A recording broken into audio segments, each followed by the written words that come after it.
नमस्कार मित्रांनो, भारतीय संस्कृतीत वर्षातील प्रत्येक महिना एखाद्या सणाने, परंपरेने आणि उत्साहाने भरलेला असतो.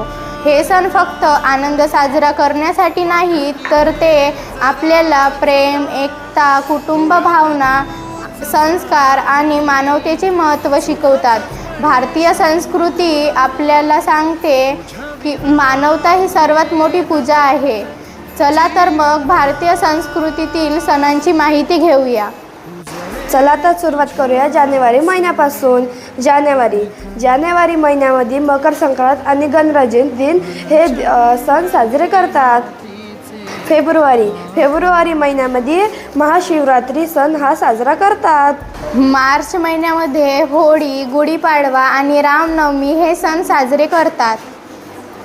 एप्रिल महिन्यामध्ये अक्षय तृतीया हे सण साजरे करतात. मे हा महिना महाराष्ट्र दिन म्हणून साजरा करतो. जून हा महिना वटपौर्णिमा सण हा साजरा करतो. जुलै महिन्यातील सण आषाढी एकादशी, मोहरम.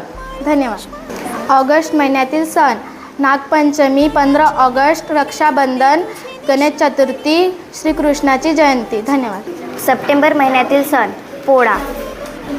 ऑक्टोबर महिन्यातील सण खोजागिरी, दसरा. नोव्हेंबर महिन्यामध्ये दिवाळी येते. धन्यवाद. डिसेंबर महिन्यामध्ये ख्रिसमस येते.